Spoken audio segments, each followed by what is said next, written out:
Un génocide peut être défini comme l'intention de détruire un groupe national, ethnique, racial ou religieux, soit dans sa totalité, soit en partie. Moi, je vais vous parler aujourd'hui du génocide qui s'est passé au Rwanda en 1994. Le Rwanda Le Rwanda est un petit pays d'Afrique de l'Est, enclavé entre la République démocratique du Congo, anciennement le Zaïre, le Kenya, l'Ouganda et la Tanzanie.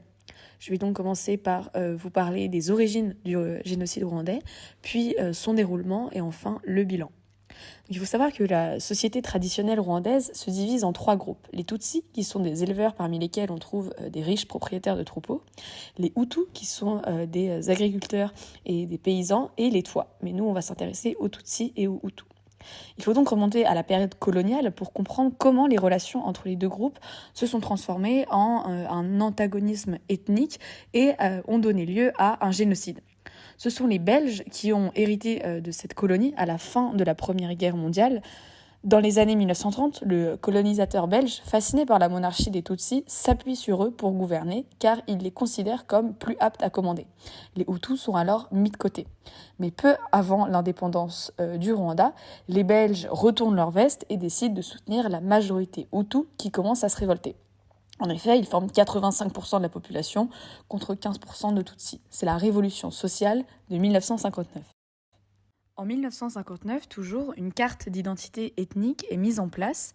Celle-ci joue un rôle essentiel dans la discrimination des Tutsis car elle va permettre de justifier leur élimination du pays en raison d'une prétendue origine extérieure. Ainsi, ils deviennent des citoyens de second rang accusés de porter atteinte à la souveraineté de l'État. La même année, les Hutus créent leur propre parti politique, le Parmé Hutu. Aussitôt, les Tutsis sont poursuivis et les premiers massacres ont lieu, ce qui pousse des milliers de personnes à s'exiler. C'est cette diaspora qui créera 2 décennies plus tard en Ouganda le Front patriotique rwandais, autrement dit le FPR. C'est en décembre 1963, soit un an après que le Rwanda ait accédé à l'indépendance, qu'a lieu le premier massacre important des Tutsis. Entre 8 000 et 12 000 personnes sont massacrées. Le FPR lance alors une première offensive au Rwanda à la fin des années 1990 depuis l'Ouganda. Suite à cette offensive, les milices Interahamwe issues du parti Hutu au pouvoir commencent à cibler des Tutsis considérés comme ennemis de la nation. Ces milices seront les bras armés du génocide. Fin 1993, le déploiement de 2500 casques bleus au Rwanda après les signatures des accords d'Arusha en Tanzanie crée un espoir d'apaisement, mais ces accords ne seront jamais appliqués. En parallèle, la propagande anti-Tutsi s'intensifie avec une radio qui prône la haine des Tutsis, qualifiée de cafards. Le 6 avril 1994, l'avion du président Habyarimana est abattu par un missile.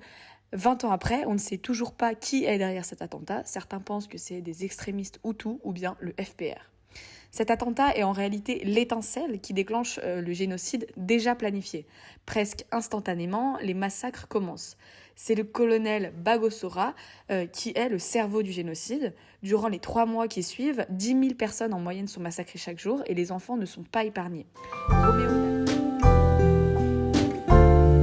Roméo Dallaire, commandant de la mission de l'ONU la Minuar, est le seul à rester sur place avec seulement 200 hommes après que l'ONU ait décidé de réduire les effectifs au strict minimum.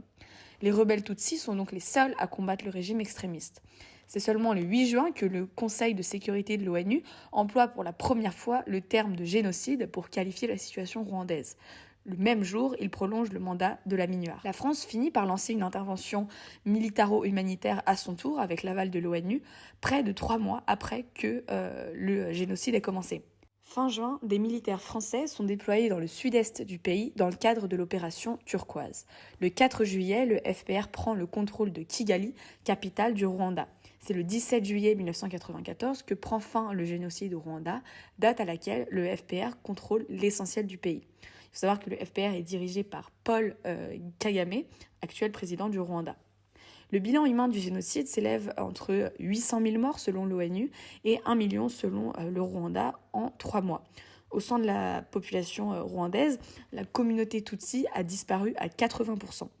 Durant les procès devant le tribunal pénal international pour le Rwanda, le TPIR, plusieurs accusés ont tenté de contester l'existence du génocide des Tutsis dans leur procédure. mais le 16 juin 2006, la chambre d'appel du TPIR rend une décision à la suite de laquelle le génocide est incontestable.